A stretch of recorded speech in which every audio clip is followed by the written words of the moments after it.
Hey everybody, and welcome to another excellent episode of the VOD Squad, a show about streaming technology. My name is Matt, and today I am joined by Jimmy Tremmel Hey guys, how's it going? and Michael Aston. How are you doing? Howdy, everybody. I'm doing really good. How are you guys doing? Yeah, Yeah, it's okay. Things are yes. okay. Oh, Hey man, it's really happening down here in West Palm Beach on a Wednesday night. by that you mean you know, you go to bed early, or you don't. It's canasta, or I mean, it's bingo night. it's bingo Wednesday night. night's bingo night. It's Oh, it's happening out there. I And remember bingo night. It do was. walker races on the street right now too, right? oh, absolutely, man. I remember bingo night. And it was, I think, on Wednesdays. It was bingo night, if I can remember correctly. And I remember people would just get crazy about going to bingo and playing like 12 cards at the same time. I can't believe people got that into bingo. I mean, it wasn't. I mean, I think bingo's a fine game. I don't have a problem with it. It's totally, basically, like luck. I don't really understand the obsession over it. Can either of you explain that to me? Nope. Well, No. if you have a little alcohol, right, then I mean, most anything can go over pretty well. Well, the most of the times when it was a bingo night, for me, I was always at the church, so alcohol was not usually an option. I But see. I don't know. I know some people actually like bet on bingo, and that try to actually earn money on that kind of. I've never understood that piece of it at all, and so I don't know. Somebody out there will have to explain to me why bingo is such a big thing for some people versus almost any other form of entertainment. I mean, crosswords sound more entertaining to me a little bit. Because you have to there's a good amount of puzzle thinking versus just reaction to a number and a letter kind of solution. Although I don't know. I mean, if you have enough cards, it's a fast-paced game, right? I, Like if you're trying to track 8 cards at once and check the bingos on all 8 of them, that's it gets quicker then, Well, no? well, keep in mind, boomers, they don't have gaming consoles or anything like that, right? So, what else are they going to do with their time? I I guess also at the same time, if I'm not the kind of person who enjoys being frantically trying to find the match on a bunch of papers in front of me, that is like the least fun thing I can think of. To me, it would be much more of I've got the one, and oh, it wasn't me. Oh, it was me. That actually would be more fun because but that's pure chance at that point, and I know that's fine, but yeah, I guess I don't. I'm guessing the people who really love bingo, they must like the gambling side of it because it's an instant scratch ticket that you can just do again and again and again and again. I'm guessing that's the fun piece of it, and maybe it doesn't cost much to get in, and you feel good when you win something. I don't know. Yeah, somebody will have to explain that to me. Okay. Well, should we talk about the news? I believe so, yes. Yes, we should. All right, we're going to start with a story here. Comcast is looking at their options when it comes to what they're going to do with their content. They've been working with their various content that they've been producing over the years. They've got lots of different movies, franchises, and animation franchises that they currently own. But they are looking at them as what they want to do with them. Right now, a lot of that content they are actually essentially letting other people license in order to have their shows on things like Showtime and Stars and HBO. But they are also looking at their chances of their own streaming service, which is Peacock. For example, they went ahead and took The Office and made it exclusive to Peacock, and that has allowed them to get I believe about 33 million active subscribers to the platform, in order for them to have this kind of an ongoing, newer, over-the-top service. But it's still there's still a lot of discussion from Peacock, and it's amazing, from Comcast, and it's amazing that a lot of this is actually being public, where the question is, should they continue doing this kind of licensing deal? Should they move everything into their own platforms so you have to subscribe to theirs? Or is there some type of hybrid approach that makes sense? And so I was going to ask you guys, what would you want the guys at Comcast to do with their properties? I mean, you got properties like Jurassic Park, the Fast and the Furious, all the different Illumination animation, which is like the Minions and Despicable Me and Secret Life of Pets. What do you think they should do with this? Should they pull it all into Peacock and make you subscribe? Yeah, I mean, so here's the thing. You ask what I want them to do, and I say upload all your content to BitTorrents and let us have it all free. Okay. Which honestly, actually, I probably would just rather it be like on some free streaming service, but because I don't want to have to go through the hassle of downloading them. That said, no, I mean, you obviously have to expect that as this is the current trend, that content producers are going to create their own platform to be able to stream themselves and to keep as much of the revenue as they can. That's where we're at. If you look at there's kind of two things, right? It used to be that if you were a content creator, you licensed your old content super cheap to, the big number cable shows, and occasionally a primetime channel or a main channel would pick it up for a Friday night reruns or something like that, right? And you'd make some money off of DVD sales and things like that, but really you had to make your money in the movie theater, and then you'd kind of trickle in some cash along the way. That whole cash along the way thing is going away. It's becoming less and less viable. So you got to start looking at ways to make up for that. Nobody's buying DVDs anymore. I see the bins at Walmart, and I occasionally see somebody rummaging through it, and I have to stop, stops me in my tracks, and I got to pick up my jaw up off the floor that somebody would actually think about buying a DVD or a Blu-ray again. So they're looking at ways to make up for that. The licensing deal with Netflix was working for a while, but now people are so used to signing up for services that it makes sense for them to give it a shot. I think obviously long term, we're not going to have 60 different services that we all sign up for, which is kind of where we're going. It's like you got to sign up for 10 different services to get everything you want.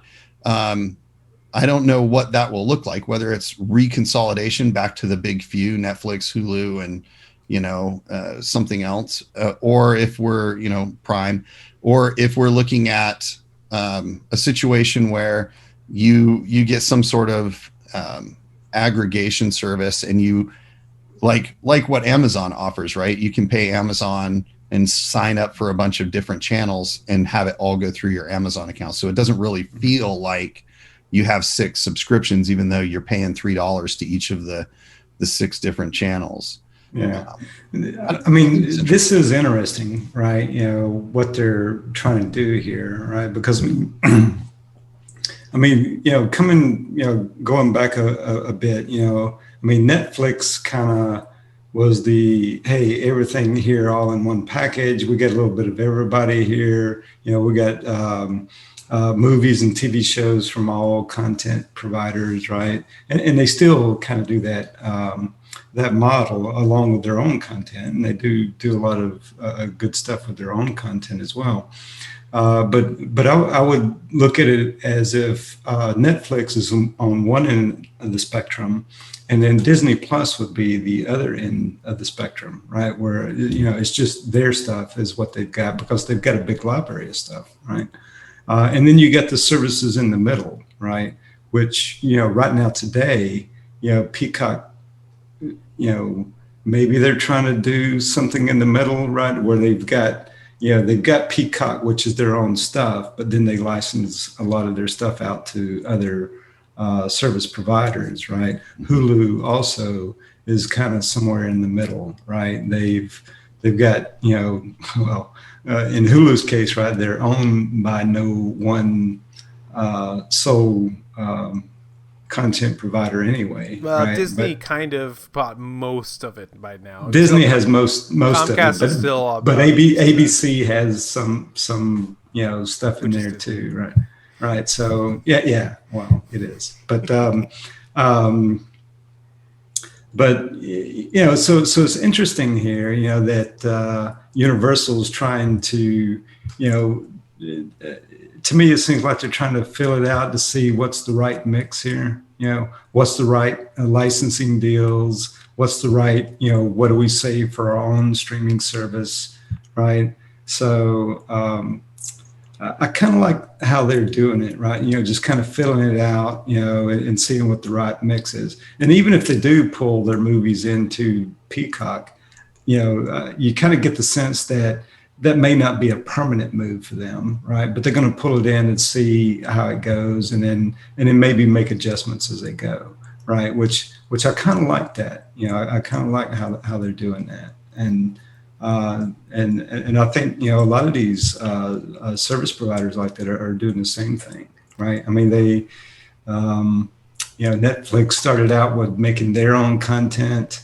Then Hulu started doing theirs, Amazon started doing theirs. Now you've got latecomers coming into the game like, Apple TV Plus, right, making their own content, right? So, everybody's kind of getting into this game, right? And I think they all are kind of feeling their way around, like, okay, what's the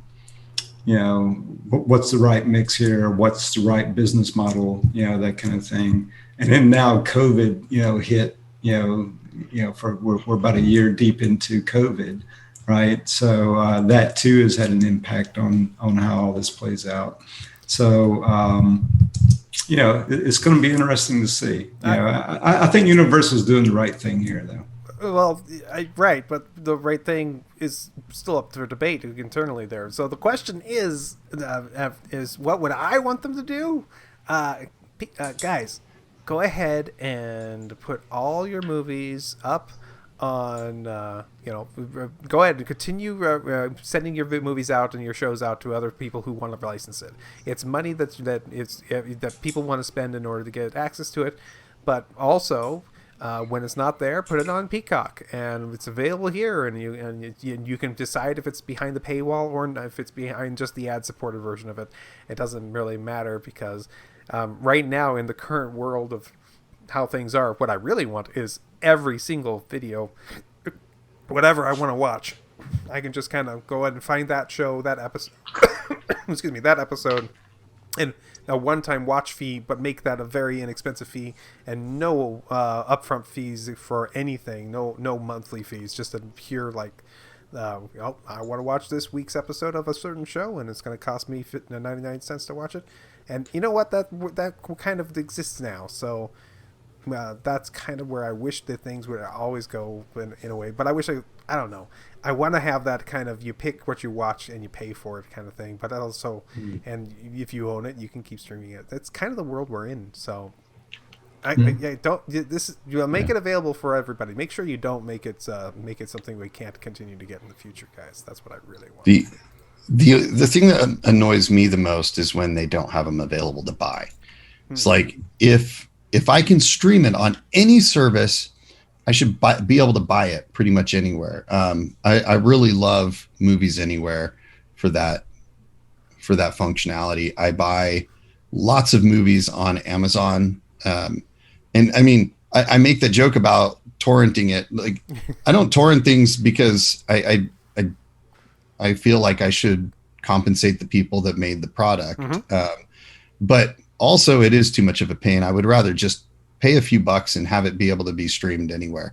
And I have that with Movies Anywhere. If I buy it on Amazon, the majority of things I buy, I can stream through all the providers, any device, most of my services as well. So it's a good world. I just prefer, I end up finding myself buying stuff a lot more than is probably financially prudent, but whatever. I end up finding myself buying a lot of DVDs and ripping them onto my my NAS and watching. So you're that guy. I am that guy that's shifting through the DVD bin. Every time we I go thought through, you looked familiar the other day. And every time me and my wife, we flip through and said, do we have this one? And I pull out my phone and I bring up my Plex app and I type in the name of the thing and said, oh yeah, we have that one. Do we have this one? No, we don't have that one. Okay, let's get that one. And I come home and, Godfather of the Bride Part 2, just the last couple days, I need to rip it and put it on there. But yeah, totally. And it means that I have a copy. I can watch whenever I want, and it's mine. And I still have the DVD as a backup. I have tons and tons of DVDs. I am that guy. But I'm waiting for it to be on the cheap rack. I don't like spending full price. All right.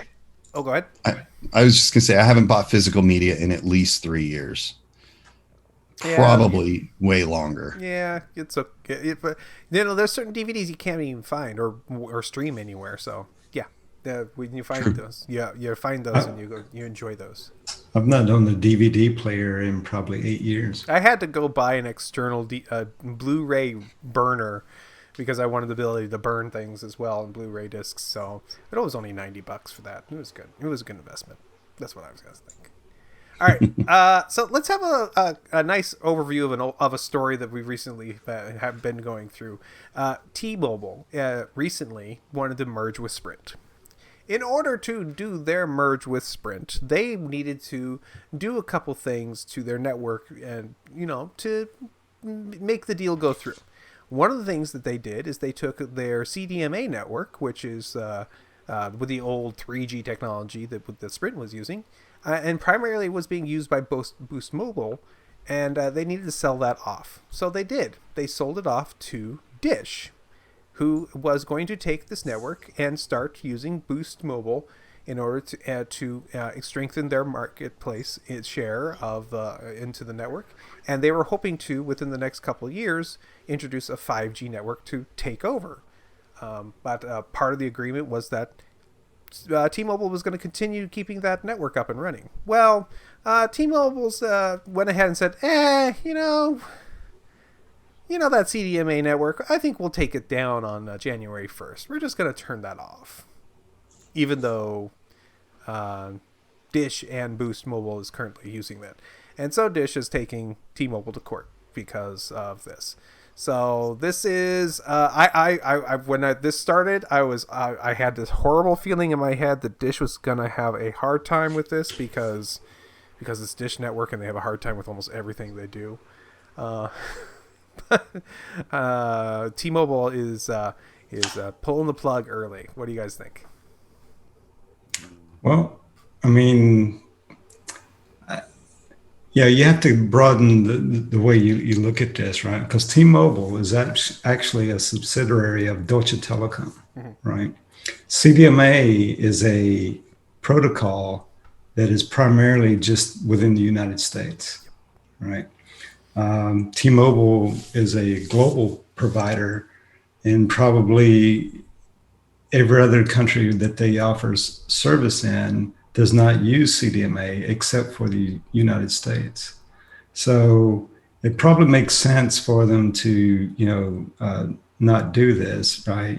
Or to shut down that service. CDMA is an older protocol anyway. It's on its way out. Mm-hmm. Even the Sprint subscribers were migrating to LTE, right? Which is a better protocol and all this. The CDMA was developed by Qualcomm, back in the 1990s, I believe, something like that.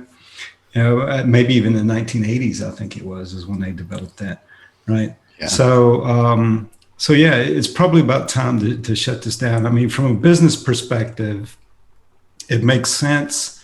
Yeah, sorry that Dish bought this, right? Mhm. Apparently Dish didn't, look into it, well enough to consider all those factors right before making it. I think what they looked at, 9 million wireless customers, and they like, yeah, we'll buy it, right? And then and that's all they looked at, right? They didn't look at the validity of the protocol or anything. So or apparently not, right? I'm guessing that. Maybe they did. I don't know really, but Yeah. It tends to make sense to me why T-Mobile would be doing this, right? If you look at it from a global perspective.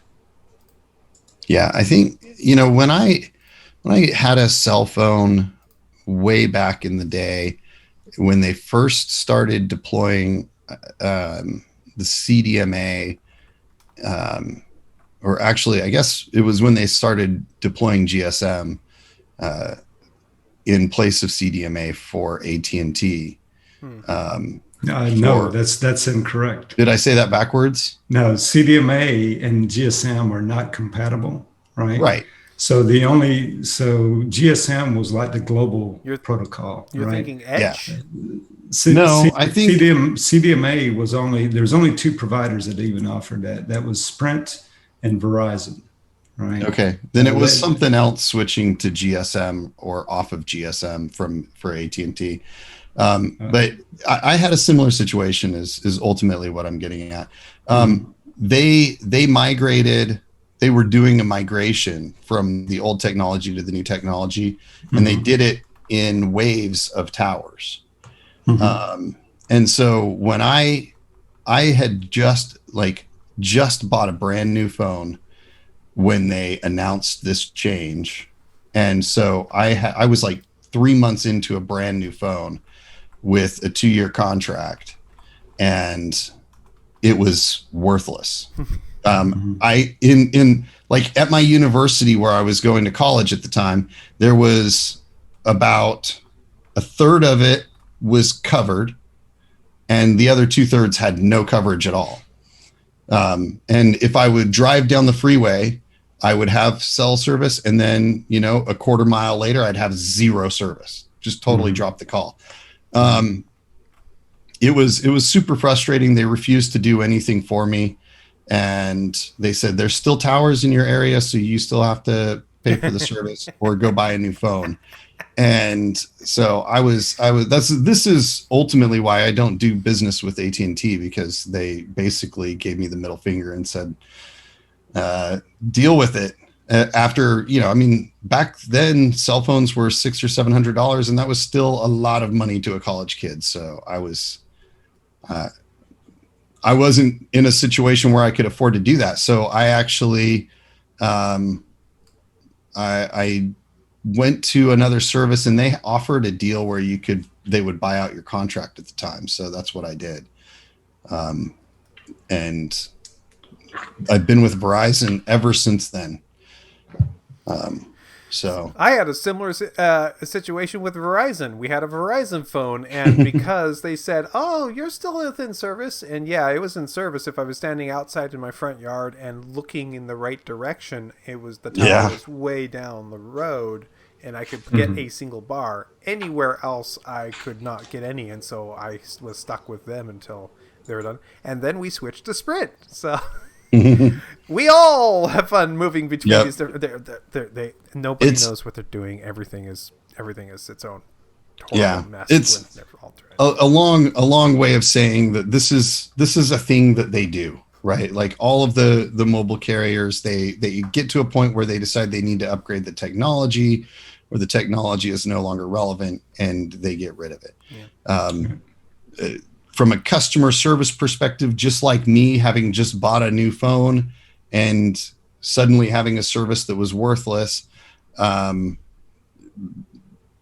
Direct or Dish gets really screwed here. They just bought a new mobile carrier, and now it's worthless because it doesn't have a network to operate on. Right. So it sucks. That's what they do. They don't really care about. care about people. We'll see what happens. Maybe they'll get something out of it. But like Jimmy said, it's a very old technology, and it really, at some point, you gotta move on. Right. Yeah, it is Dish, so we'll see what happens there. Poor Dish. I don't know. Well, yeah. I mean, the problem there is, they still sell a lot of these cheap phones that use the older technology, right? Mm-hmm. Yeah, and a lot of people still buy those because they're cheap, right? But, Yeah, the burner phones often are like that, right? Like, right. you can get them for $30 or something. Yeah, 9 million burner phones. Yeah. Oh, burner phones. Well, you know what's going to end up in the burner phone bin? Unfortunately, all the LG phones. That's right, guys. The LG has decided that it makes sense for them to leave the cell phone business altogether, because they've been looking at the various numbers that they've been doing, and how much money they've been losing every year or so, because for some reason or another, LG just cannot figure out how to break out of that middle ground that they've been stuck in forever. It's looks like they are finally going to be to leaving the entire category of electronics for all the other vendors to step in and put in their best bets. So the question is, who here besides Clyde is going to miss? I was going to say Clyde. LG phone? No, Samsung for me. I assume iPhone for Jimmy. I've had an LG phone a couple times in and it was a fine phone. I had no problem with it, and we know Clyde loves his wing, the one that flips sideways, which is a cool phone. I gotta say, it is a very cool and very eye-catching device. But no, yeah, but they only sold hundreds of units, right? No, I actually don't know. Probably. Clyde's the only person I've ever seen with it. I think they sold one. Clyde bought it. Yeah, one in several thousand demo units. I mean, you'd think a company like LG would do better in the phone business, right? Because I mean, they make good products, right? Even this thing here, I mean, I never quite understood why 2 displays, but but I mean, yeah, but they've got the ability to make good products. I mean, I've got an LG television, and I got to say, it's probably the best television I've ever owned. Yeah, LG screens are, but second only to maybe Samsung. Other than that, those two companies make the best screens. I have an LG fridge, and it's the worst fridge I've ever owned. I'd like to walk out the back door and throw it off of a mountain, but I can't pick it up, nor do I have a mountain in my backyard. And I have a Samsung refrigerator, and that's probably the worst refrigerator I've ever owned, right? So I don't know. Yeah. So I think that this is simply a branding thing. It's pretty clear that they need to go back to their old branding, Gold Star, Lucky Gold Star. I think that's what they should do. Yeah. I mean, I think the thing is that, like they said, they say it's not a popularity contest. The reality is it kind of is, right? The difference between the major different phone brands is not that significant. Samsung, LG, Google Pixel, and the iPhone, they all sit pretty much neck and neck in quality and features. The operating systems are all a little bit different, and they've all got their own quirks, and people get one that they're used to. I'm used to Samsung, so everything else just feels weird, and I don't know quite where everything is, even on a different Android phone. So I kind of stick with Samsung because of that familiarity, but it's not functionally all that much better. The 18 megapixel camera on one might be a little bit cleaner in dark lighting, and another might be a little truer in color.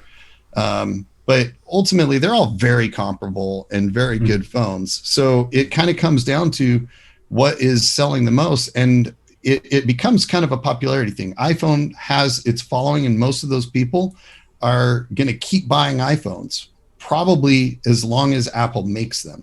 And same thing with Samsung. You know, you've had a Samsung phone for 3 generations, unless something, because that's where I'm at. I've had probably 5 generations of Samsung phone, and you know, for my next phone, I'm pretty much just looking at the next Samsung model. I don't really even bother to look at most of the others most of the time. I always do some review checks, and I find out they're all basically the same again, and therefore I just stick with it.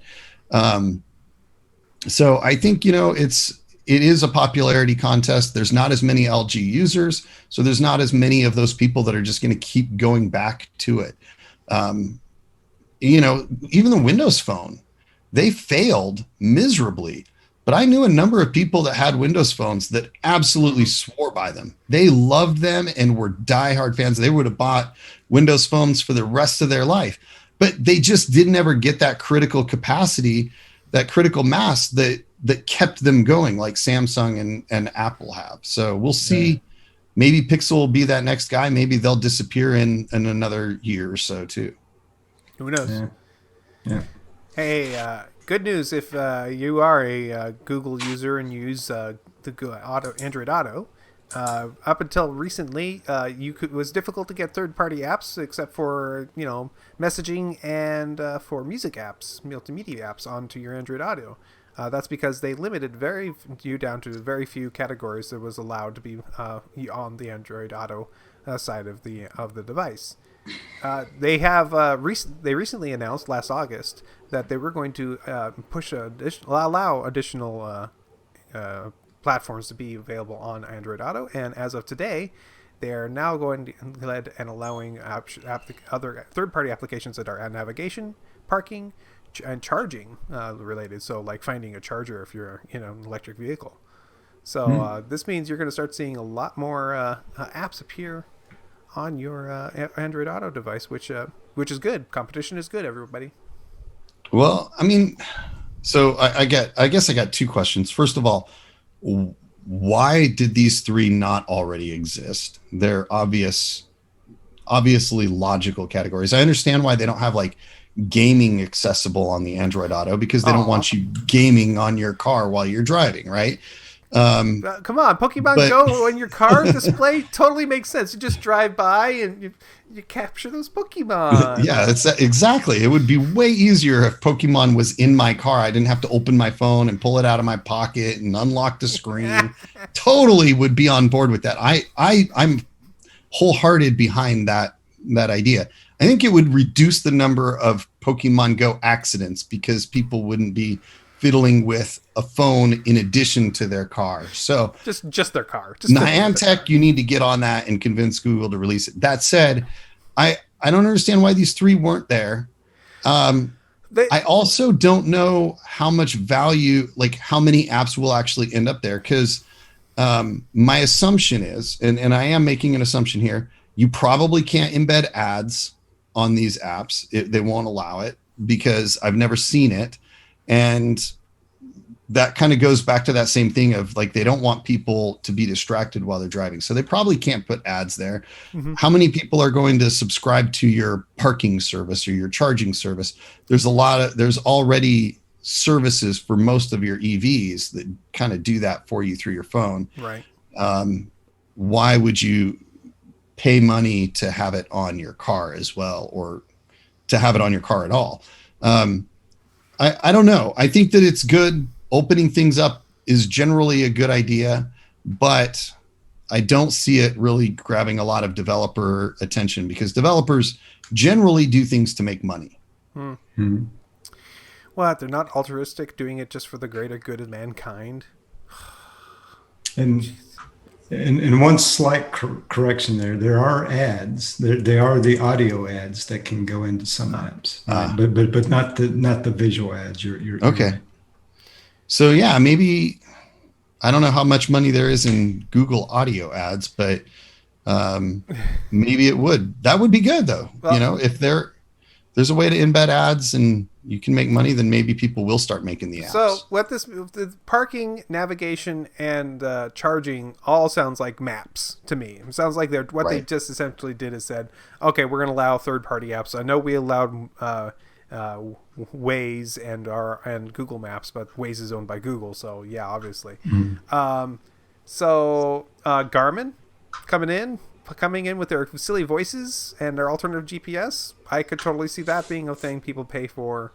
There's ways that you can make money out of this if you really want to, and that's another screen that people and quite frankly, Android Auto's interface. Although I use it on my phone specifically, I have used it on the display. It's a fine interface. I got no problem with it. So yeah, there definitely will be some. I think you obviously got one there with Garmin, and they offer a premium service, and so I think they'll do okay. I think it will be interesting to see what happens. And maybe as you get things like this on self-driving vehicles, you do start to see games and things like that start to pop up. When can I play Flappy Bird? While I drive. While I drive. / while the car drives me. Yes. There you go. Now you're talking. All right. Okay. This story I put in there because it was just too cute and too fun. This guy, he decided that he wanted to have a Nintendo Switch with a larger screen, and you would think that maybe he would do some type of hardware hack or something like that. No, this guy decided to adapt the Switch into a gigantic, oversized version of a Switch that looks like... here, let me see if I can get a picture for you guys to see it. It looks like it's got a giant TV inside. Let me go ahead and bring up the browser with this button here, just so you guys can see it. So yeah, this guy designed a giant Switch that is fully functional. What happens inside there is that it's got a switch and a dock kind of thing, and 2 Joy-Cons, and the buttons work because they are actually headed into to press the buttons on the Switch or to move the joysticks themselves. He has a mechanical way of physically interacting with these smaller pieces that are inside there. So it is a fully functional device. I don't know if it has touchscreen or not, but dang, man, that's awesome. I would totally love to see this in action. My understanding is he made it and now he's going to donate it to a hospital or something to let the kids have fun kind of thing. But that's pretty cool if you ask me. Anybody want to see anything else giant sized? Well, hey, I got to say, this is one gaming device I could play without my glasses. 20/20 vision not required. Was the real reason he did it was he lost his glasses and needed to be able to see better? I think he just wanted the rumored Switch Pro early, and so he made it one himself, just like the Super Pro Max size. Super Pro Max Plus now. Exactly. Yeah, it's pretty awesome. I think I love it when people spend time making devices that are totally absurd, like the ultra tiny Game Boy thing, or the what was it that we saw a few weeks ago? Somebody put a game on. They put the movie on the Game Boy. Yeah, the movie on the Game Boy. That's what it was. Onto a Game Boy Advance cartridges. That's right. These kinds of things are awesome. I love it when people do it, because the thing that's great about it is, they're doing it purely for the fun and for the to do it right. Like there's no way they can make any money off of it. Well, he's a YouTuber, so actually there is a way. He puts it on YouTube and he makes a lot of money because he gets a lot of clicks. But it's they're largely doing it out of fun and love for that kind of activity, and so I love it. Sure. My only question is, are those Joy-Con removable? I want to know. I do. I seriously am curious about that too. That was my first thought. Later, but if they're not, I understand. Also, I kind of doubt it has a touchscreen, but it might. Yeah, it does say that he 3D printed those joysticks there, nice. Right? And then that's a 4K LED TV for the screen, right? So I doubt if it's touchscreen, but still very cool, very innovative that he would do this kind of thing. Very cool. Yeah. All right, we have a story here. The guys from Apple are releasing beta versions of their next operating systems for the Apple TV, and those guys who love to pick through the code have seen some things that might lean towards a newer version of of hardware. In particular, they're noticing that the references to 120 hertz display, so a section that says it supports 120 hertz, is showing up. And that's significant because in order to provide 120 hertz on a 4K display, you need to have an HDMI 2.1 compatible port. And the current version of the Apple TV 4K only has an HDMI 2.0. So this is just good evidence that we are going to probably see new Apple TV hardware soon. It's been a couple of years, so probably about time we get a refresh there. And I'm personally hoping at least for an option for a more conventional remote for those who want that. But that's me. Yeah, it's sad that the biggest thing that I want out of a new device is a better remote. Is that sad, or is that like to be expected? I don't know. Well, I mean, I own and use an Apple TV daily, but even I will say where you could improve most on the Apple TV is the remote. You can even leave the cool touchpad thing, but leave an option to use something as well as that. Have both, guys. That's great. Yeah, the touchpad is good. I do like the way the touchpad works, but where the design kind of falls flat is you can easily pick that up and be trying to use the other end as the touchpad, right? So that's the only bad. I mean, you'll quickly say, "Oh, okay, I got it upside down," right? Yeah, but I'm almost pressing buttons. I don't understand what's going on. Oh, okay. but yeah, I mean, the remote needs to be better than what we have now. The touchpad part of it is probably the best part of it, right? But yeah, it could be a better remote, right? And then if you put a new chip in there, I would say the new, more powerful chip in there is probably what gives it the 120 hertz refresh rate, probably. Which would be good, right? Because the all modern TVs now are capable of handling that refresh rate, right?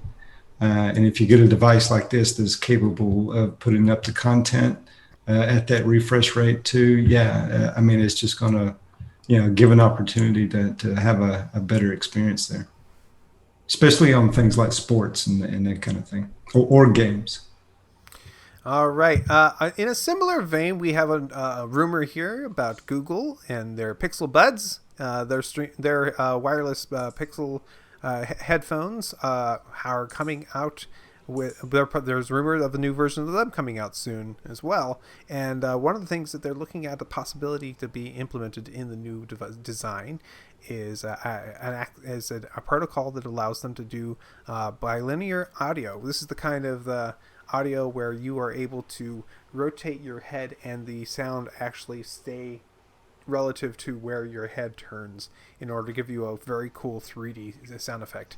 Famously, this is first been done by Apple with their most recent AirPods and their iPad Pros. Apparently, they had this cool effect in there, which allowed this kind of effect to happen as well. So this.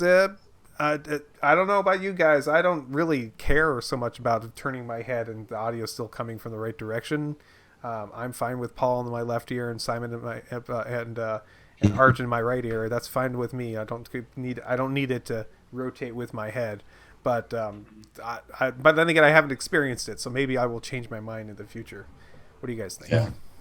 It's a nifty feature. I mean, it's probably good for like movies and games, right? That kind of thing. Maybe sports. Sports might be another good application of that, right? But the spatial audio, for headphones. I don't know. I mean, it's great when you got surround sound with your stereo system, that kind of thing. Do I need that technology in my headphones? What is the utility of that really worth having in my headphones? I don't know. It may end up just being kind of like a gimmick, kind of like 3D television was. You know, maybe something like that. Yeah, I mean, so for audio, right? Like, I think it makes sense to have a nice broad sound stage, but spatial audio isn't really that important. It doesn't really matter where that specifically kind of sounds like it's coming from, especially like turning your head and stuff like that. It makes sense as soon as you go VR, but Yeah. but until then, no. Well, I mean, the thing is that most music isn't recorded in a way that is going to be up encoded such that it can be independently spatially defining all of the different elements in it, right? So it doesn't define that the drums are center and 20 feet back from the stage, right? It doesn't define that the guitarist is standing 30 feet off to the right. So, you know, if you were doing a VR thing, that's what you would need encoded into the VR experience in order for it to truly replicate it. This kind of thing sounds great, like Jimmy said, for games or movies where they actually do encode some of that information. You know, they specifically identify how that sound comes in on a surround sound setup. You know, you can hear the ship fly from the back corner to the front corner of the room. So it really makes a big difference to have spatial audio in that case, less so for music. And so I guess really the question that you have to ask is, are people using their Pixel Buds for movies and games? Well, definitely like phone games maybe, but I don't know how much for movies.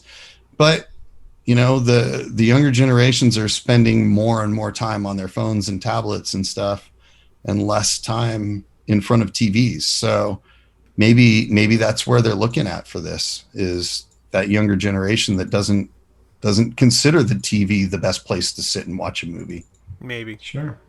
Yeah, watch them while you're driving down the road. Yeah, that's right. God dang it. Well, I know where it is the best place to sit and watch a TV. That's in front of your brand new Sony Bravia TV. That's right. Sony has dropped their newest versions of their TVs out for sale out now. The X90J is the higher end LED model that's just been released, and it starts off at a 65-inch version for $1,299, and going all the way up to a $1,799 version for the larger version. Excuse me, the smallest version is 50-inch, and the largest one is 65. The headline feature here is something that they're calling cognitive intelligence, which that doesn't sound scary at all. Let's go ahead and give our TVs cognitive intelligence. No, it's a new way of doing imaging processing. It's supposed to be more realistic, and one of the things is it's the way it's trying to emulate the way the human mind renders video or a visual image in our brain, and trying to emulate that same process in how it's going to render the frame of each of your video on the screen for you. So for whatever reason, it's supposed to be better. It sure sounds like a big buzzword to me. Yeah. Sony introduces Skynet TV. Oh. Yeah, everything is Skynet. I don't know. Couldn't resist. From what I've read, it's more really just like intelligent processing of the image and defining, like cleaning up the key areas and putting almost like upsampling and stuff for the areas of the image that need more focus based on what's going on the scene. Which I think that's a pretty cool feature. As long as it does it well, right? I mean, the problem where you have with any kind of functionality like this is the question of how effective is it at making those upgrades? Because if you remember taking old TVs and low resolution imagery and having it try to upsample it to the high resolution, there were often, especially in older TVs, unintended artifacts that would occur. And it would not show up as clean as if it had just been left the way that it was, because you get more defined jagginess or whatever. At this kind of resolution, that's probably not going to happen, but it just, it always makes me wonder if we really need something to try to make the image guess what resolution better than it really is. And also, at 65 inches for $1,800, that's pretty outrageous. That's really expensive. That's OLED price. So I would rather just buy the OLED and get the better image. But it's Sony. Sony has OLEDs that are comparable. Okay. They're good OLEDs. I mean, so what they're claiming here is you're getting better processing here, right? And I don't know, is that processor worth the extra money? It depends on what it does, right? It depends on how. Yeah, exactly. I mean, I wouldn't buy it without looking at it first, right? But I mean, if it makes that big of a difference, maybe it is worth the price, right? But I would have to see it before I'd spend the money. I agree.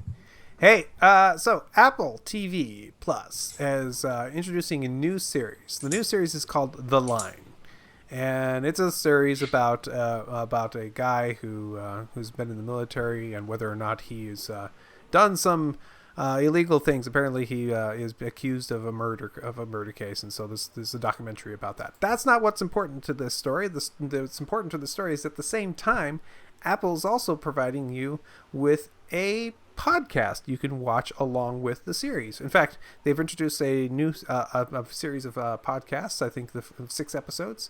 This 6-part audio series is leading up to the show, and this is the Apple using their podcast prowess. I wouldn't know if they'd call it that, but the people who do actually use the Apple to get their podcasts. And trying to somehow merge that with their shows. This is their first attempt at doing that. What do you guys think? Would you guys like to have a thing where you could either watch a portion of the show and then listen to a portion of the show to get some of the background and then watch the show for more of the exciting parts? Or maybe a thing where you could either watch the show or listen to the podcast, but you get the same thing? Or something. I don't know. How could you see yourself living in a... hey, I have this great, amazing piece of content, and I have both ways, or I need both ways to consume it, both a visual show and an audio podcast. What do you guys think? I think this is pretty smart by them, right? Because I mean, it all depends on the content, of course, right? I mean, if the show stinks, then who cares about the podcast, right? But if it's a really good show, or if it's something that's kind of popular, it really makes sense to have the podcast to go along with it, because I mean, people are doing this already for the popular shows. I mean, the Walking Dead was probably one of the more famous ones that did this, right? Right. Yeah, there was always this podcast that would go along with it to analyze each episode as it's released each week, right? That model works. I'm just curious if you think the other model would work, where you either can watch the episode or listen to the podcast, or the other model of you have to watch the episode, and if you want like the backstory of what else is going on, you listen to the podcast as well, so you get both dueling storylines essentially. It just depends on the content, right? I mean, if the content is really good enough, I think this will carry, right? But but it has to be gripping, right? To be able to do this, right? So I don't know. We'll see. I think this is interesting. I think it's smart for them to do this, and in a way, you kind of say, wonder why somebody or Apple or whoever, right, hasn't done this already, right? Yeah, I mean, I think it's hard to tell on this because of where, like, this one, they've already got the podcast running and it's available now, and then they're going to do a video documentary that'll come out later. So really, is it the same thing, or is it just, somebody decided they wanted to make a video documentary Right. after there was already a podcast that discussed and went over some of these things and did some of the interviews? Did they record them? What I think would be interesting, especially with a true story like this, right? Mm-hmm. Where it's exploring something that actually happened, would be to see kind of those elements sussed out over a period of time, where it kind of was a daily podcast, but you're not going to actually get video every day because it takes time to make video, right? Mm-hmm. So then you could get fairly current video produced and released on a weekly basis or something, and there'd be like a daily podcast. I mean, something like a trial would be a reasonable example of something that might really work well for this. And, so you could listen to the audio podcast summarizing the events of the trial for that day. And then once a week, you would see video documentary of the different elements that were visual, the things that you should have seen and that you needed to see to understand, really, that kind of take what you heard throughout the week and make it more relevant and more understandable.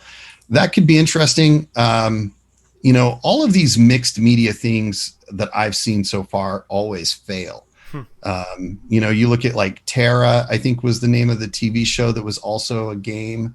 I can't remember. Maybe that's the wrong name, but there was one a while ago where it was like a video game, and then you had like weekly releases of the TV show, and that failed spectacularly.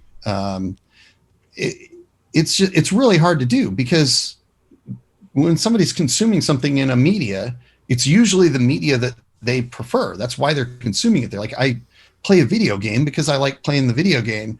And how do you meaningfully intercorrelate or correlate what's happening in the TV show with what's happening in the game? The only video game important example of that I can think of was The Matrix, the video game, which literally tried to continue the storyline of The Matrix.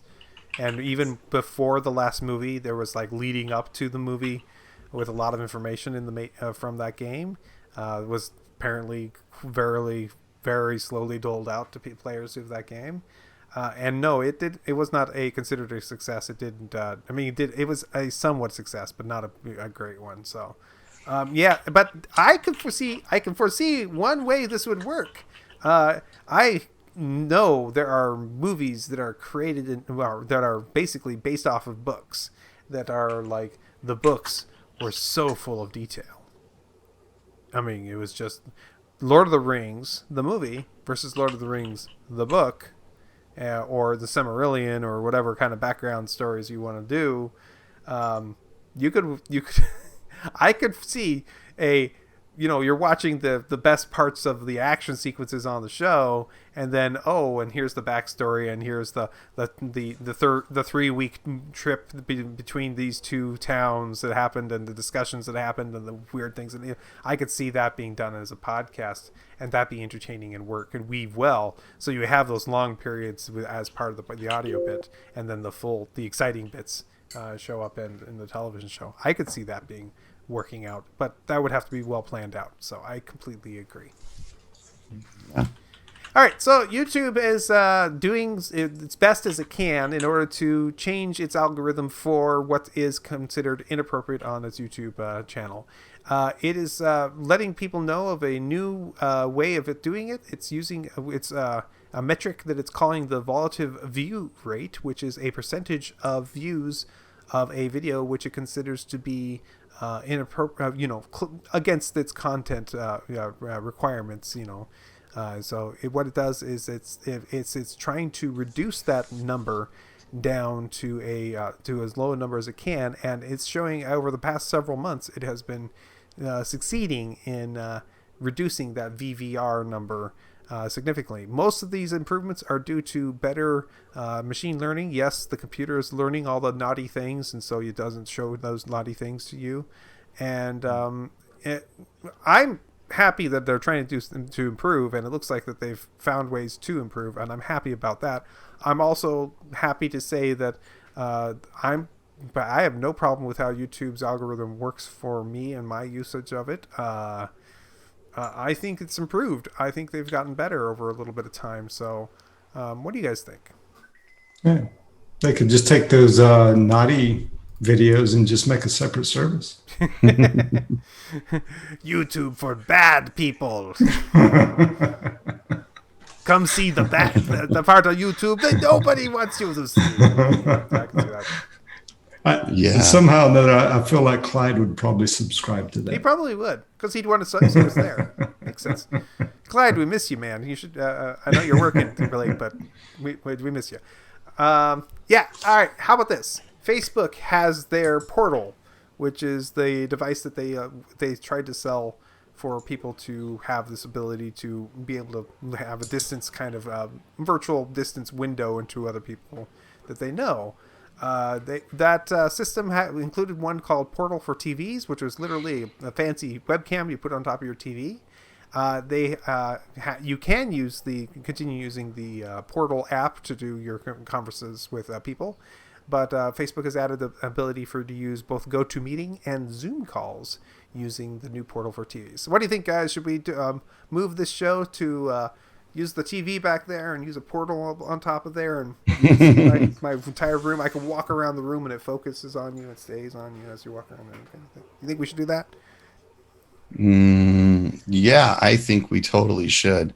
That would be a good way to guarantee Clyde would not continue participating in the show. Is that what we want? I don't know if we want that. Do we want that? No, I'm just joking because he regularly talks about how awful Facebook is, right? And how he wouldn't get an Oculus Rift because it's a Facebook. That's true. He wouldn't. Requires a Facebook account. But what if we got him and he didn't have to? So it'd be okay. Yeah. Because he could still use Zoom. So, right. Yeah, he could still continue to use Zoom. I mean, obviously this is a good choice by Facebook, right? Yeah. Opening up the other platforms because they're not getting enough bandwidth, enough sales for just a Facebook tool.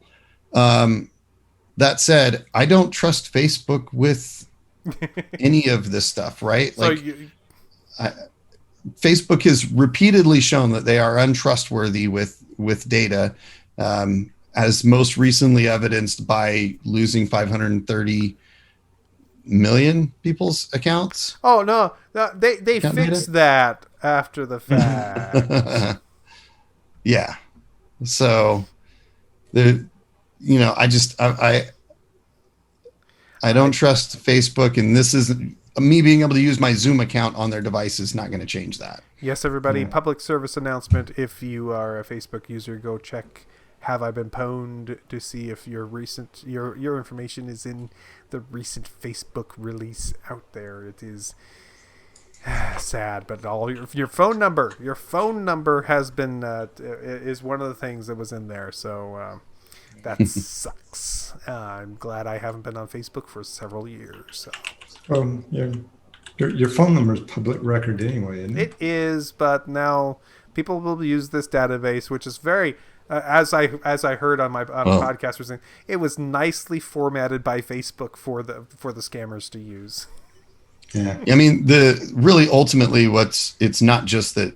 Yeah, it added your phone number, but it added your date of birth, a lot of stuff, where you've lived. I mean, anything that you've put in your Facebook profile, pretty much your email address, and so it makes it easier for scammers to kind of lock in on somebody, right? Mm-hmm. It's you spent all this time convincing your parents, for example, to stop taking calls from Microsoft to give them customer service, right? Now you've got somebody that can call up and tell them their date of birth and can confirm all this additional information. And it just makes it a little bit easier for the social engineering thing to happen. It's a bad thing, especially since a lot of people that use Facebook are less tech savvy, and maybe therefore a little bit more susceptible to compromise in that way. Yeah, it's too sad. Hey, it was a lot. Guess what? If you are been somewhere out in the boonies and you're like, internet is horrible, I can't get internet anywhere. If you have access to T-Mobile's network in your area, you may have access to T-Mobile's brand new wireless home internet service, which was in beta and for a long time, but is now officially out as of today. It is essentially you providing, getting access to T-Mobile's internet over T-Mobile service at about 100 megabits per second for new customers, if that's what it can get you. It looks like they're going to be charging $60 per month in order for you to have access to it with automatic payments. That's the new fees, and they promise unlimited data and no throttling as well. So. I know some people that have hard time getting anything but satellite. This might be a really big deal for some people out there, that you can now actually sign up for this. For a while, you could try to sign up and try to join their list to get access, and almost nobody could ever get on.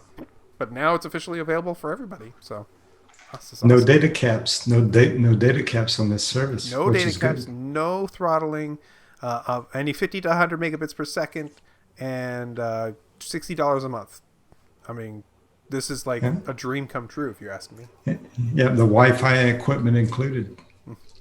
So, I mean, it is a very good thing.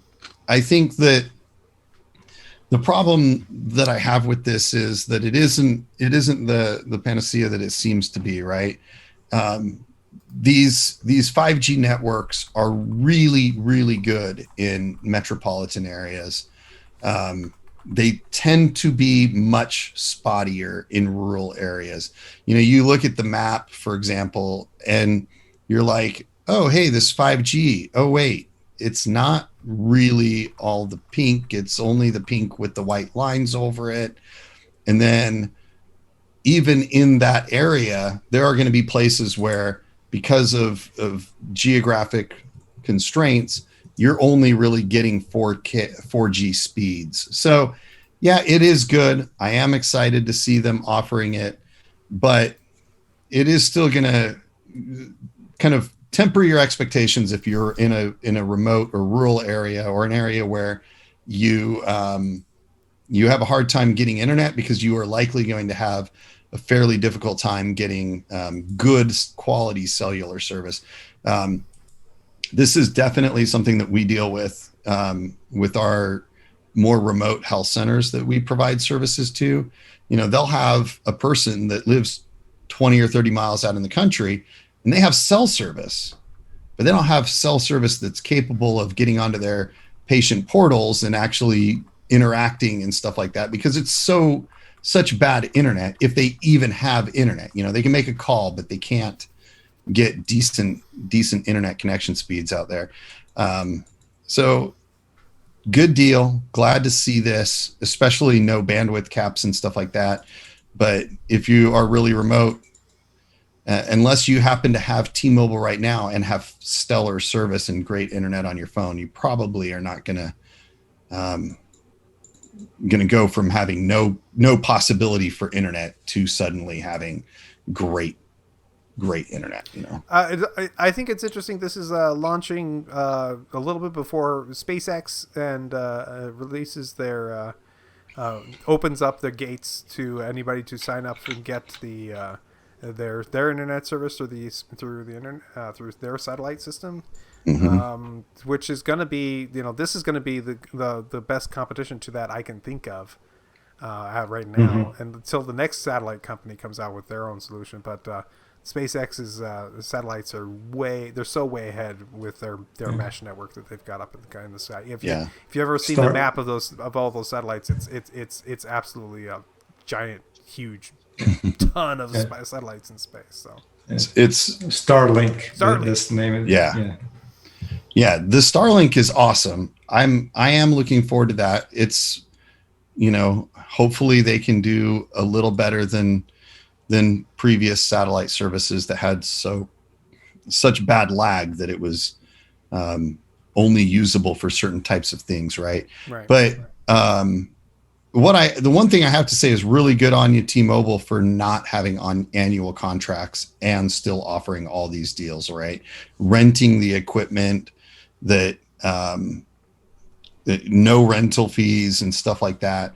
Like that is really standing by your product. So I'm very happy with that they made the decision to do that, because then if you do find out that suddenly you can get Starlink at a much cheaper price, or same price but better quality connection and internet, you can just switch. So I'm impressed by that.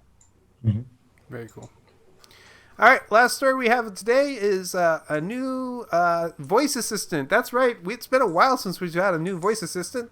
That's right. We're going to have one from Spotify. You will be able to speak to Spotify and have it do things for you. This will have to give Spotify permission to access your microphone, and it will only work within the Spotify app because it is not an actual full system, operating system voice assistant. So, but it does mean you will be able to say, "Hey Spotify," and ask it to do something like, "Hey Spotify, play Yakety Sax."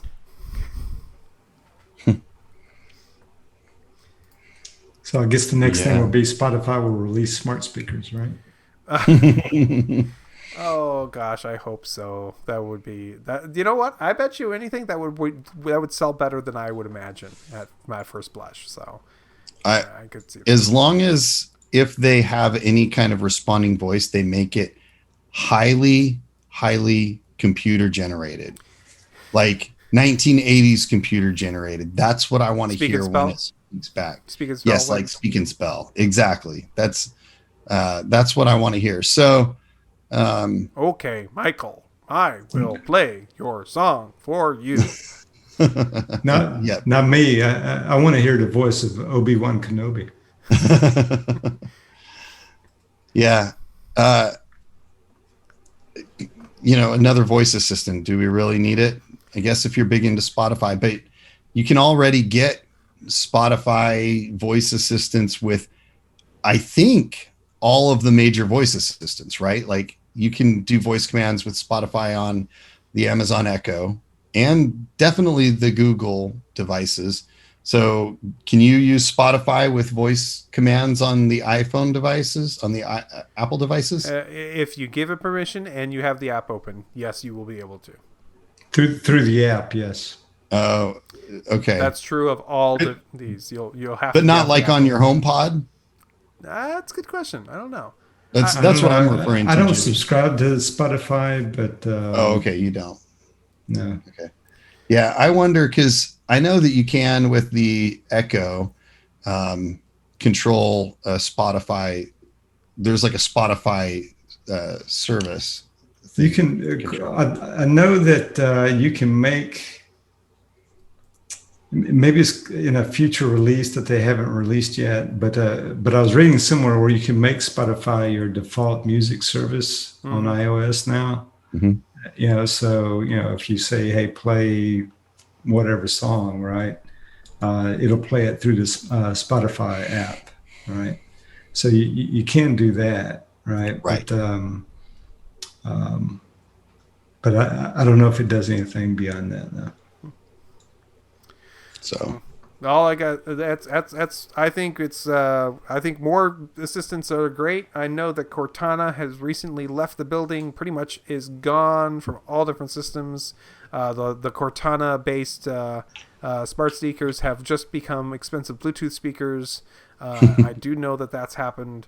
So I welcome Spotify to come in to try to introduce new voice assistants. Although I want to hear a sassy voice, quite frankly. Yeah, sure, we could do that for you if you really want. I mean, or I want some attitude, is what I'm saying. I mean, these nice assistants that are they're just trying to be so pleasant. I want a little sass. That's what I'm saying. Like carrot weather. Sure. Here's the thing, like the Echo works great. From my friends that use the Google ones, the Google Assistant seem to work great. Obviously Siri's very popular, but everything that's come out other than those three has been an absolute Titanic failure, right? Like Cortana, Windows, Microsoft tried for years now to make that work, to force it down our throats. And what's the first thing that everybody does when they set up Windows? Make sure Cortana is turned off. It's Bixby on my Samsung phones. First thing I do on a Samsung phone is turn off the stupid Bixby button so that I don't accidentally bring that stupid voice assistant. You know, they could have done just fine if they didn't make it a button. You know, Samsung could have just said, "Oh yeah, it's always there, ready for you whenever you want it. You just say the name." Making a button was titanically stupid because you speak to it. Right.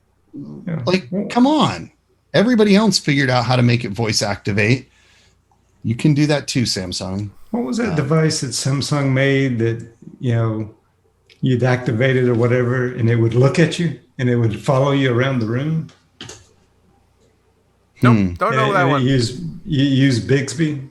Nope, don't know that one. I don't know. I don't remember that one. Yeah. I think I know what you're talking about, but I have no idea what it's called. I don't think it sold very well. Right? But nothing Bixby has sold well. It is, in my opinion, it's the same as Cortana. It's just they're trying really hard to force it down people's throats to make you use it. And maybe if we put it on every phone and we give it a button that people accidentally push all the time, then maybe they'll start talking to it, and then it'll work, and we'll get them, and they'll be trapped in, they'll be ours forever. All right. So that was our news for the week, and so I want to take this moment to tell everybody that currently is a Patreon. We thank you very much for your contribution to our silly little program here. And if you are watching this show and thinking, hey, these guys, they're not so bad, we'll send them $1. You can reach out to us at patreon.com/thevodsquad, and you'll see your donation options there. We hope to see you in the future. And with that, I think we need to go to some rants and some raves.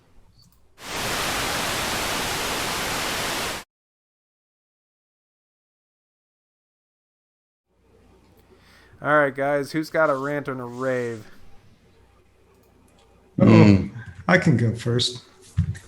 So I think I'm a little late to the show with this one, but I just over the weekend finished up The Queen's Gambit. I have yet to watch Netflix. But that was an excellent show. Really good. I really enjoyed that. Well done. I won't spoil anything, about it or anything like that. But it was just really well done. Really enjoyed that show. Good story. Because of the setting or the time frame of when the events were happening in the show, it kind of has a little bit of that Mad Men vibe to it, right? But really well done, well thought out, well written, well acted, right? And you had a lot of actors in there that wasn't the A-list actors or anything like that. You didn't have any of those guys in this, but yet they still managed to do an A-list type job, in delivering the story and all. So yeah, I really enjoyed that one. And I'll mention another one too that I started watching recently. It's called The Wine Guys, right? If you're a wine drinker, as I am, you might enjoy this one. The Wine Guys is just a show. It's just kind of an off the wall type show. Obviously not real popular and all, but the reason why I like it, one is it's about wine. Two is, they take trips, around the world, looking for various wines. It's two guys who kind of run a business that sell wine. And then the third guy, there's three guys there. The third guy's a sommelier that works with them, right? Helping them pick out the wine. Right. right? And all. So, and it's kind of interesting to see them go out and look at various wines and go through the negotiation of buying the wine and that kind of thing. So if you enjoy wine, there was another show similar to this that I recommended a long time ago, maybe a couple of years now. It was called The Wine Show, right? British show. That one too is good. But if you enjoy that show, you'll probably enjoy The Wine Guys as well, right? So if you like wine and interested in seeing wine from around the world, then that would be a good one to watch as well. Very cool. Hey, Michael, you got anything this week? I sort of do, I guess. I will actually admit that I've been watching American Idol. Don't worry about it. That's fine. American Idol's fine. There's a lot of talent I'm a little on that ashamed. show. I hang my head a little bit when I talk about it, but don't feel bad. It's enjoyable enough. It's certainly not a great show, but it's something to fill the time while you play to fill your ears while you play phone games is kind of how I view it. It's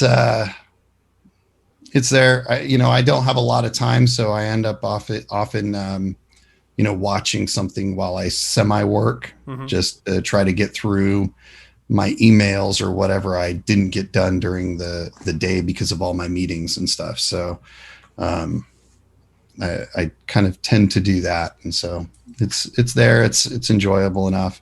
I don't recommend it, but I don't say steer away from it either. So this is neither a rant nor a rave, so I've actually completely failed at the purpose of this segment. I apologize. You do not need to apologize, sir. I accept your entry as a perfectly acceptable entry. There's nothing wrong with it whatsoever. And if you like watching American Idol, there's nothing wrong with that. Seriously. It's fine.